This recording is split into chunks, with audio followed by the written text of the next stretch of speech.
Morning student, जैसे कि कल हमने अपना चैप्टर 4 शुरू किया था हिंदी फर्स्ट की बुक में, और इसमें मैं देखा था लेखक ने अपने दोनों मित्र अजित और खजान के विषय में, उनके रंग रूप और शारीरिक बनावट के विषय में बताया था। उनके साथ उनका जो भी मेल जोल था, रहन सहन था, वो लेखक ने बताया था। आज लेखक बताएंगे अपने विषय में। तो चलिए शुरू करते हैं। लेखक अपने विषय में बताते हैं, मैं सांवला हूँ, मैं डब्बू था, शर्मीला और अंतर्मुखी था। यानी कि लेखक का रंग सांवला है और वे थोड़े से दबे हुए किस्म के हैं, यानी कि जल्दी से डर जाने वाले और किसी को कुछ ना कह पाने वाले। शर्मीले और अंतर्मुखी प्रतिभा के वे मालिक थे। कक्षा में शायद ही किसी सवाल का जवाब मैंने कभी दिया हो। कक्षा में जब भी शिक्षक कोई सवाल पूछते थे, लेखक ने कभी कोई जवाब उन्हें नहीं दिया था, तब भी जब जवाब ही मुझे पता होता था। ऐसी स्थिति में भी जब लेखक को जवाब पता होता था, पर लेखक कभी भी शिक्षक के सवाल का जवाब नहीं देते थे। प्रातःकालीन यानी कि सुबह की प्रेयर टाइम की प्रातःकालीन सभा यानी कि सुबह का जो प्रेयर का समय होता है, में गतिविधियां कराने का साहस में कभी नहीं बटोर पाया। यानी कि जो असेंबली टाइम होता है, उसमें लेखक ने कभी कुछ भी अपना सहयोग नहीं दिया।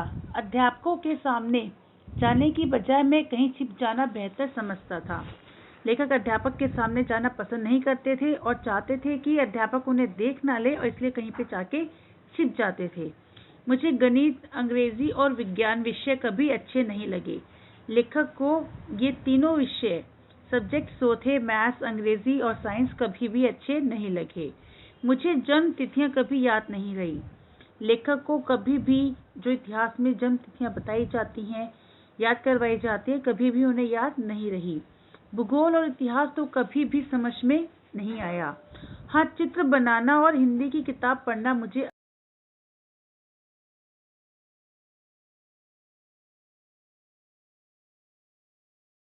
अन्य बच्चों की तरह कभी खड़ा होकर हिंदी का कोई पाठ पढ़ने का साहस भी नहीं कर पाया।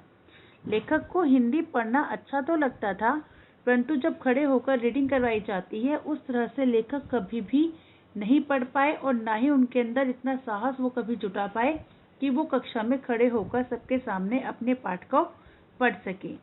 ना ही मैंने कभी श्याम पट पर जाकर आम, केला, संतरा बनाया।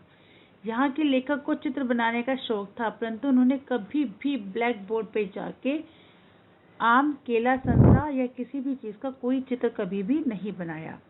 लेखक को दो ही चीजों का शौक था, चित्र बनाने का, पर कभी ब्लैक बोर्ड पर नहीं बनाए। हिंदी की पुस्तकें पढ़ना अच्छा लगता था, परंतु पुस्तक को कभी भी हिंदी की कक्षा में खड़े होकर नहीं पढ़ा। अब लेखक बताते हैं, हम तीनों बेमेल थे। हम तीनों कौन? लेखक, उनके दोनों मित्र अजीत और खजान। फिर भी हम दोस्त थे।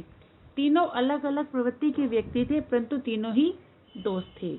एक साथ स्कूल जाना, एक साथ स्कूल से घर लौटना, खाली वक्त पर एक साथ घूमना टहलना। लेखक बता रहे हैं कि तीनों लोग वो क्या करते थे। एक साथ स्कूल जाते थे, स्कूल से घर वापस आते थे, और खाली वक्त में एक साथ टहलते थे। छुट्टी के दिन घने जंगल में चले जाना, और जिस दिन छुट्टी होती थी उस दिन वो घने जंगल में चले जाते थे। पक्षियों के घोंसले को खोजना, घोंसलों से अंडों को निकालना। पक्षियों के घोंसलों को ढूंढते थे और उन घोंसलों में से अंडों को निकालते थे। घोंसलों से पक्षियों के बच्चों को उठाना हमारा काम रहता था। उन जो घोंसलों को वो खोजते थे, उन घोंसलों में पक्षियों ने जो अपने अंडे दिए हुए होते थे, उन बच्चों को उठाकर ले आना।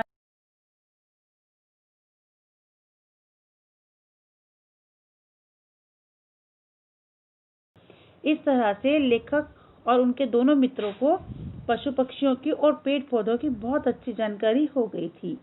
मदारी के खेल देखना हमें बेहद पसंद था।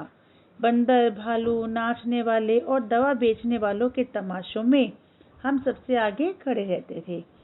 लेखक को मदारी के खेल देखना पसंद था।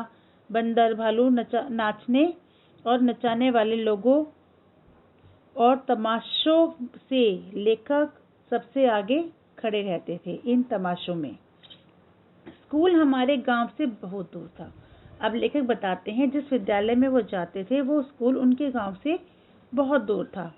10-12 गांवों के बच्चों के लिए एक ही स्कूल था। यानी कि जो आसपास के 10-12 गांव थे, उन 10-12 गांवों के लिए केवल एक ही स्कूल था, और लगभग 1 घंटा लेखक और उनके मित्रों को पैदल चलकर जाने में लगता था। लेखक और उनके मित्रों को स्कूल तक पहुंचने में सुबह 1 घंटे का समय लगता था। हम घर से सबसे पहले निकल जाते थे, लेकिन स्कूल सबसे देर में पहुंचते थे। लेखक और उनके मित्र सबसे पहले घर से चलते थे, परंतु स्कूल में सबसे लेट पहुंचते थे। अक्सर स्कूल तब पहुंचते थे जब प्रातःकालीन सभा हो जाती थी, और अधिकतर ऐसा होता था वे तीनों उस समय स्कूल में पहुंचते थे जब सुबह की जो सभा होती है, असेंबली टाइम होता है, वो हो चुकी होती थी। तो बच्चों, आज हमने बस इतना ही किया। इसमें हमने जाना कि किस प्रकार लेखक ने अपना और अपने मित्रों का जो समय व्यतीत करना था उसे बताया, कि किस प्रकार वे तीनों मौज मस्ती करते थे, स्कूल में देर से पहुंचते थे, घर से जल्दी चले जाते थे, लेखक को क्या पसंद था, लेखक को क्या पसंद नहीं था, और उनकी